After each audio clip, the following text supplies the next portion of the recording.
Welcome to Indie 5. Today's starter band comes from Germany and it's called Werian, with its album named Animist.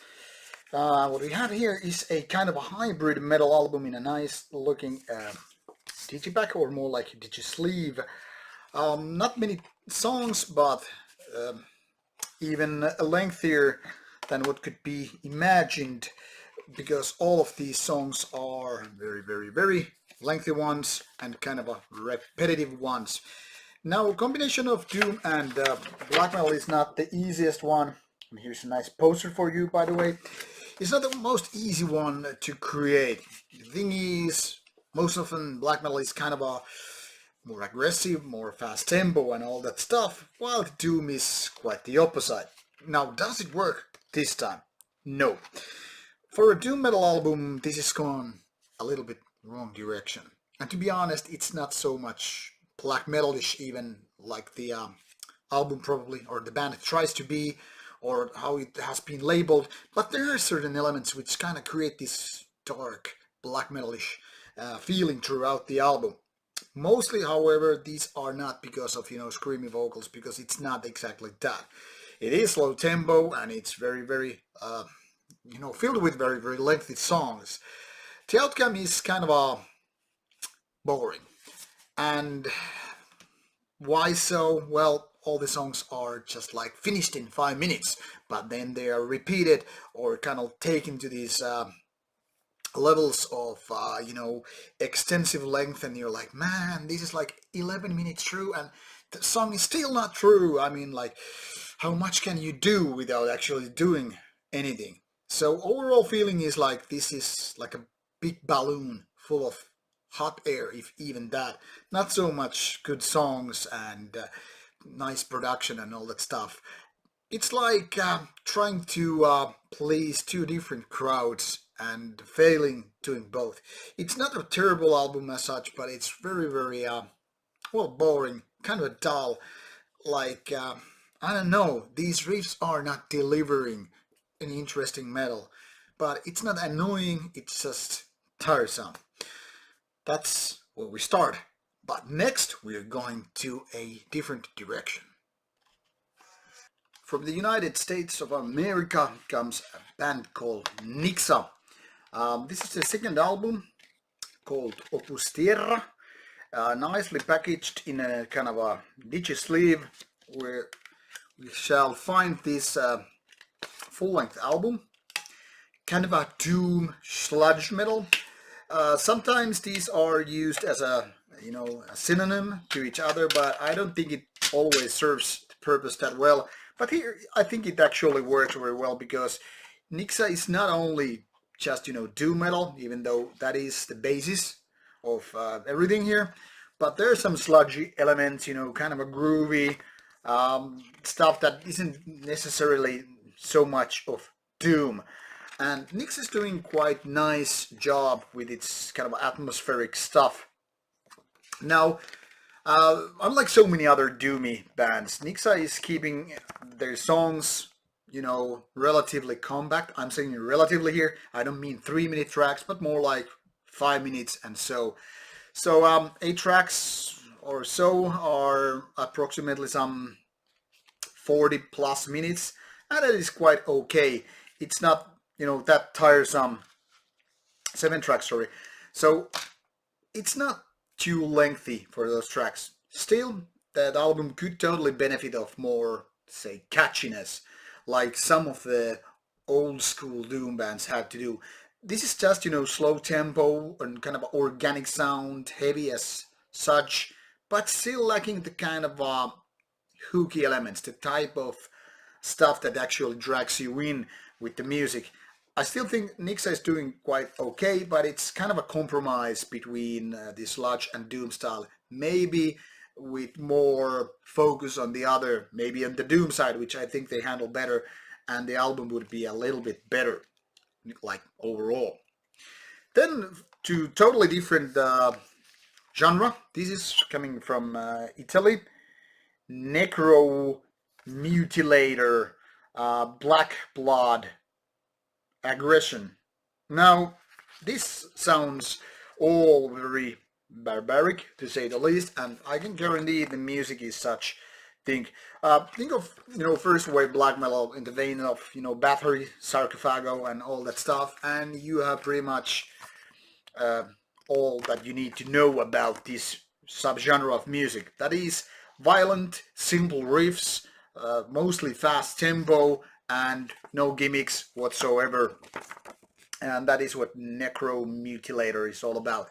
Unfortunately, this whole deal gets very old very quickly. That is, it's not much great riffs, not much variation, not great production, not great vocals, but more like mediocrity in the whole essence. And for the sake of these kind of songs, I mean, 3 minutes is pretty much all you can do with when you have really simple riffs, and every song is like and it's like going beyond 5 minutes is like, why are you killing their songs with just too much repetition?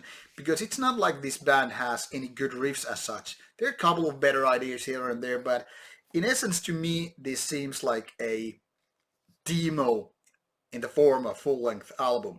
I mean, I love first wave of black metal. I like the kind of a primitive, the kind of a barbaric violence, the simplicity, but this band is not shining with its riffs. And kind of a monotone vocals. It's like, could you please have a little more effort and rage in your output? This is like, okay, you didn't even try. Get the hell out of here. So you have to be kind of a fan of boneheaded first wave black metal to really get into the mood and setting here, unless it's just a waste of time. What's next? Our fourth album is by a Finnish band, and this time it's all about death metal. Maybe with some grindy elements, but still death metal, kind of a fun way.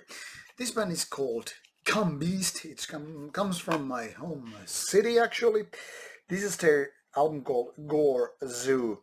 As you can see, this band is not all about seriousness when it comes to death metal, but it's much fun, pornographic things, gore, violence, and whatnot. So basically, kind of a technical yet brutal death metal related to all kind of funny topics involving gore and whatnot. Those who are familiar with the band previously, all the violent stuff and etc. Well, you know pretty much what to expect from this new Cumbeast release as well. This is less than 30 minutes, or approximately 30 minutes of a release, which is just kind of a nice length for this kind of a release, because it's kind of a one-trick pony. That is in a neutral way. Now, Cumbeast music is very, very brutal. It's very heavy, and the production is just top-notch. I can't really too much underline that fact, because I think they sound very, very brutal, very, very heavy. The funny thing here is that vocals are more like, kind of frog doing its sound. It's kind of a uber brutal, like this one goes to 11. So it's kind of a funny, because it doesn't actually sound so much crawling, more like croaking. If you can go past that, it's not like worth, complaining about it. It's more like you just have to adjust yourself to it. The downside of this whole album is that the band kind of loses its grasp when it comes to, adding groove, because they have all these kind of a weird breaks and whatnot, which makes this kind of a cumbersome to listen to. I mean, they have nice riffs, but they just want to kind of hey, let's break it down here, and for a pause or whatever, and then add some jazz elements like some bass line, which is kind of nice, but then again, it totally ruins the groove. So maybe, that's just my opinion, Cumbeast could just, learn from the masters like Cannibal Corpse, because it's obviously the very same sub-genre, and, figure out why their songs are so good, They have the groove, they have the brutality, they have the sound, they have the vocals. Cumbeast is like 2/3 way through, more than halfway through, but not enough to earn the cigar, so to speak. Last but not least, well, probably least, to be honest. We have a kind of international band called Voz de Nenhum uh, with their album Sublimation. Very new band, international band with 2 members or more. Actually, I'm not sure.